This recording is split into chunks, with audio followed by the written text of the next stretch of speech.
Hello, welcome back to another When You Don't Have the Right Materials. Today I'm going to be making bolo ties. For those of you who need a refresher on what a bolo tie is, it is this little guy right here. This is one I got from an estate sale. And wear around your neck like a necklace, kind of like this. And cute little accessory. What inspired me to do this, what inspired me to do this is because I have this brooch. Now, I've already started this bolo tie, so you'll see the string attached, but I have this brooch that my grandma's friend was going through her old jewelry, was getting rid of a bunch of stuff, and this was one of the things. I don't really wear brooches, but this is so cute. So, wanted to make it into a bolo tie. Now, I've already started this project because I had a few different ideas on how to do it, and I wanted to see kind of what the best way to do it was. So I'm starting this video now when I'm still not quite sure what's the best course of action, but by the end of it, we will know. All of these ones that I have going already, there's 3 of them, they're in the various stages of being made because I was troubleshooting a little bit. But what I've been using is this jewelry glue I got from Michael's. It is jewelry metal glue, specifically for metal, because a lot of times I've had trouble connecting things with super glue, especially when it comes to metal. So I thought I would use this. I've been encountering some issues with this. So I'm gonna try super glue for the next ones I'm gonna make. And then I'll find out in a couple days which is better. You will find out in a couple minutes which is better. This is a great example of a project that I have none of the right materials for. As you can see in this, they have these little metal pieces at the end that are pretty characteristic of a bolo tie. And this is such a very specific piece that I was really struggling to figure out what I was going to use for that on my bolo ties, but I've just figured it out. So I'll tell you in a second, but first let's start from the beginning. What I'm using is, of course, some sort of centerpiece. Brooch, for instance. This I'm also going to make into one I cut off of a purse that my mom was going to throw away a while ago. Here's another brooch situation I've also tried to attach. You had a large button. Even I made this little pendant out of clay. You could make something out of clay. There's many different options. For me, I have this lovely bag. I think I have another one too, of a bunch of just random pendants.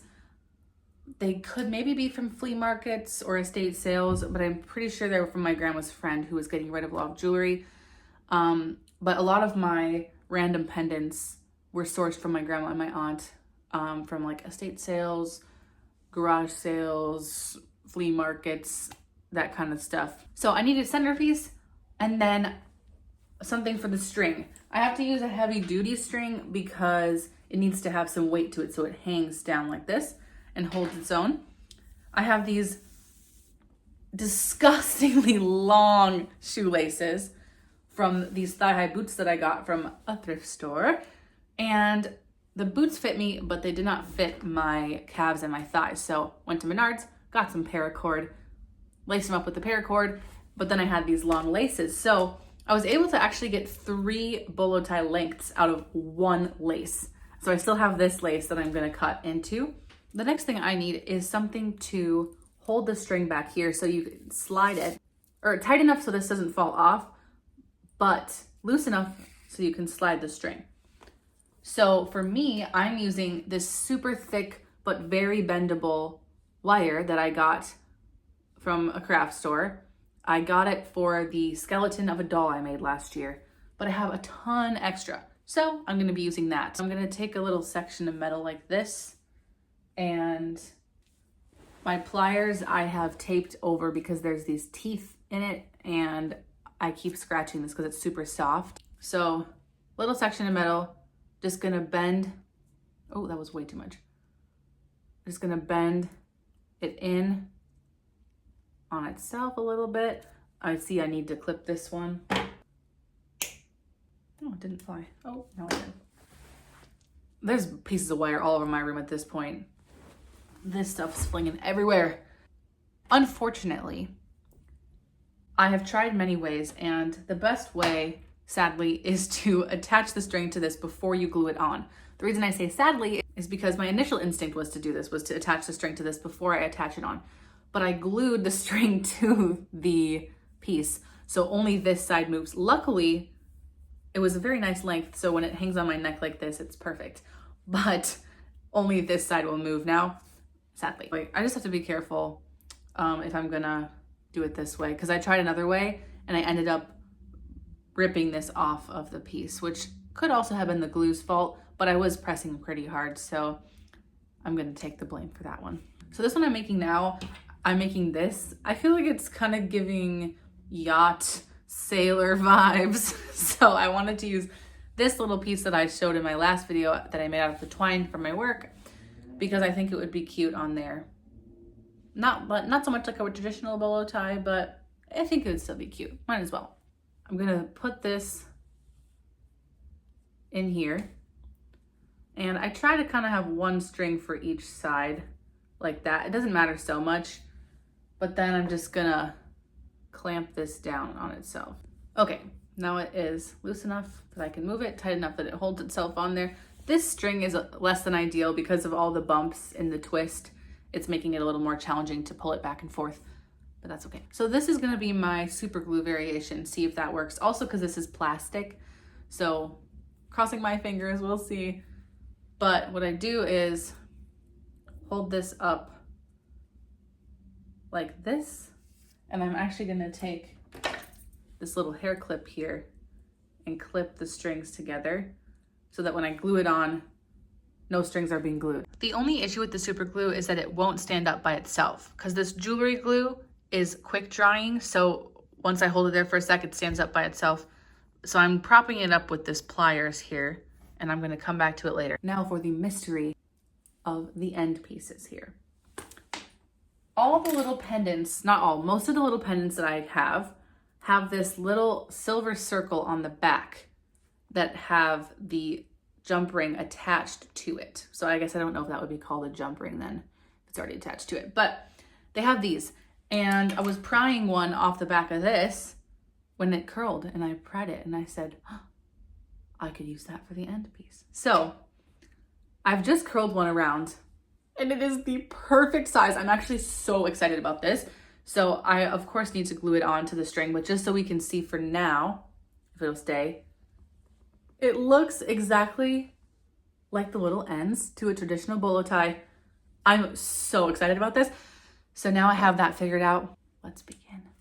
So I peeled this disc off and I just put my pliers in like that, and I'm just bending it over the shape of my pliers.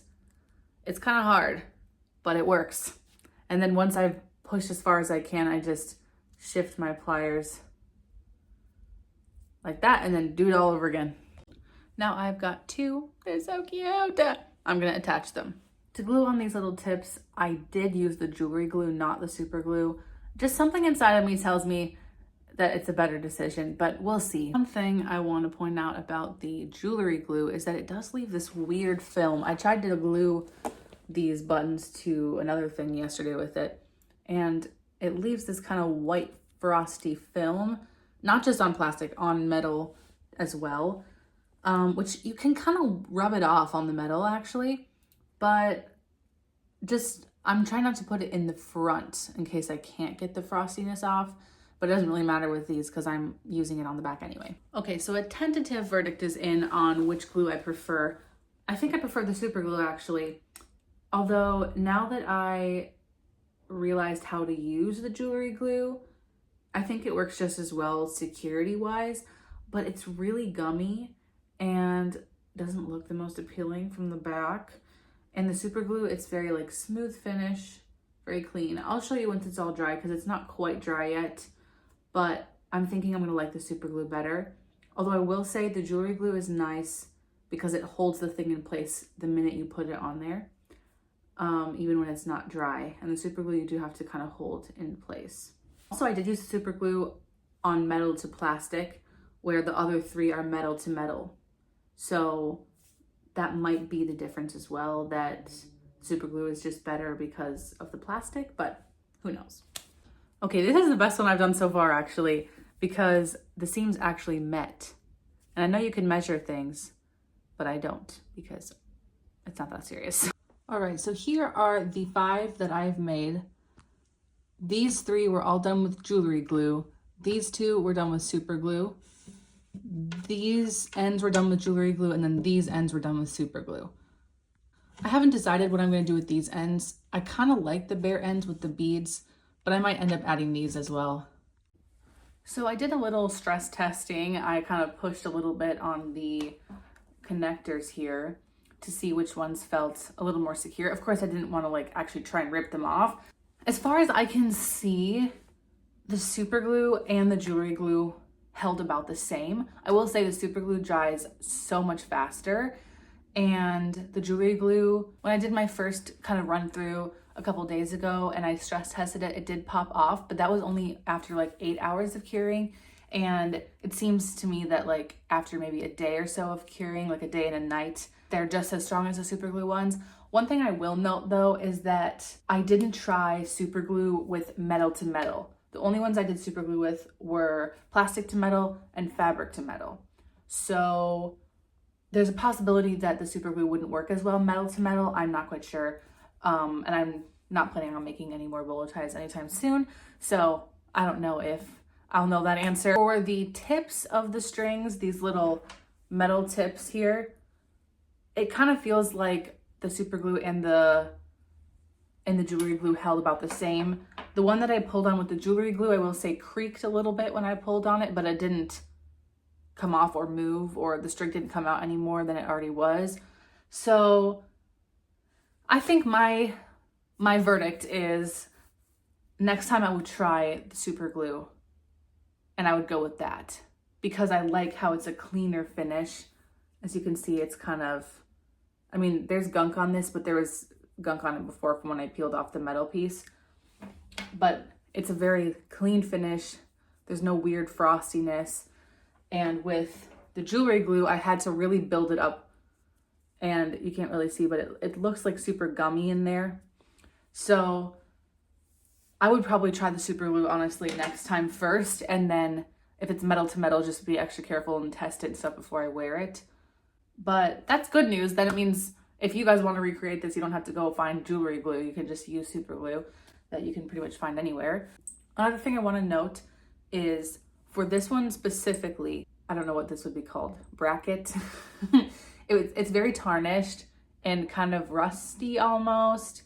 And when I initially glued this on, it popped right off because it just popped the rust off with it. So I did have to kind of scrape the back a little bit. And then I ended up kind of scraping this bracket that I made out of the wire as well, trying to kind of apply the principles of like scoring and slipping from clay.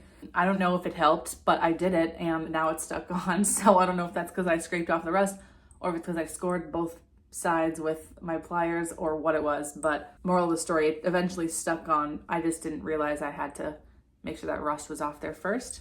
I will do a little try on here in a second to show you how they look on, but I'm so happy because I've been wanting to buy more bolo ties, but I didn't want to spend money on it, first of all. Second of all, I was like, I bet I could make that. So I'm glad I tried because this is turning out even better than I could have expected. I didn't get a better video than this, but here is it on. It's so cute. Oh my God, I love it so much. Little cats. It definitely looks like a bolo tie. When you look really closely, you can tell it's homemade, but homemade isn't bad. We love a homemade. Anyway, thank you so much for watching. I hope that you've all done something creative today. If you haven't, go and do something creative. Well, it's kind of late now. Do it tomorrow. I love you all. Goodbye.